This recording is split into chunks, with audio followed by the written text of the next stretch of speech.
கோவை மாவட்டம் மேட்டுப்பாளையத்தில் மக்களை காப்போம் தமிழகத்தை மீட்போம் என்ற பெயரில் தேர்தல் சுற்றுப்பயணத்தை அதிமுக பொதுச் செயலாளர் எடப்பாடி பழனிசாமி தொடங்கியுள்ளார். இந்த காட்சிகளை தற்போது நேரலையில் பார்க்கலாம்.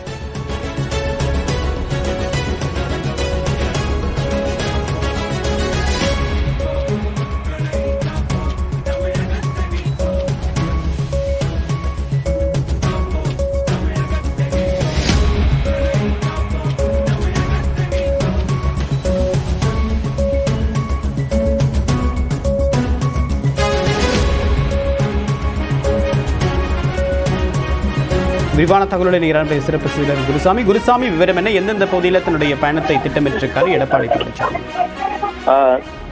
மக்களை காப்போம் தமிழகத்தை மீட்போம் என்ற பெயரில் அதிமுக பொதுச் செயலாளர் எடப்பாடி பழனிசாமி இன்றைய தினம் தனது சுற்றுப்பயணத்தை துவங்கி இருக்கிறார். அதிமுகவுடன் கூட்டணியில் இருக்கக்கூடிய பாஜகவை சேர்ந்த முக்கிய நிர்வாகிகள் மற்றும் கட்சியினுடைய மாநில தலைவர் நயினார் நாகேந்திரன் மற்றும் தமிழகத்துடைய பொறுப்பாளர் அரவிந்த் மேனன் உட்பட முக்கிய தலைவர்கள், மத்திய இணையமைச்சர் எல்முருகன் உட்பட முக்கிய தலைவர்கள் நேரில் சந்தித்து வாழ்த்தினை தெரிவித்தார்கள். இதனைத் தொடர்ந்து இந்த பயணமானது தற்பொழுது துவங்கி நடைபெற்றுக் கொண்டிருக்கிறது.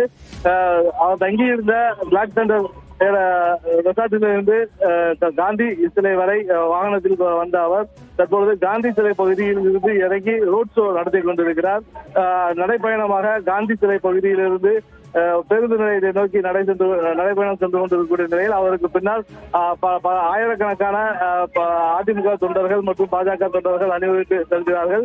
வழியில் இருக்கக்கூடிய தொண்டர்கள் மற்றும் பொதுமக்களது வாழ்த்துக்களை பெற்றுக் கொண்டு தனது நடைபயணத்தை தொடர்ச்சியாக மேற்கொண்டிருக்கிறார். இந்த தொடர்ச்சியாக இன்று துவங்கக்கூடிய இந்த பயணம் 2 தொகுதிகளில் இன்றைய தினம் நடைபெறுகிறது. மேட்டுப்பாளையம் மற்றும் கவுண்டம்பாளையம் ஆகிய 2 தொகுதிகளில் இந்த நடைபயணம் நடக்கக்கூடிய நிலையில் தற்பொழுது மேட்டுப்பாளையம் தொகுதியில் தனது நடைபயணத்தை மேற்கொண்டு இருக்கிறார். இந்த முதல் உரையாக மேட்டுப்பாளையம் பேருந்து நிலையத்தில் தற்போது உரையாற்ற இருக்கிறார். அதனைத் தொடர்ந்து காரமடை, பெரியநாயக்கம் பாளையம் உட்பட அடுத்தடுத்து ஒவ்வொரு பகுதிகளாக நேரடியாக இந்த சுற்றுப்பயணத்தை அவர் மேற்கொள்ள இருக்கிறார். அவருடன் பாஜக நிர்வாகிகளும் தற்பொழுது இந்த நடைபயணத்தில் பங்கேற்று இருக்கின்றனர். விரிவான தகவலுக்கு நன்றி குருசாமி.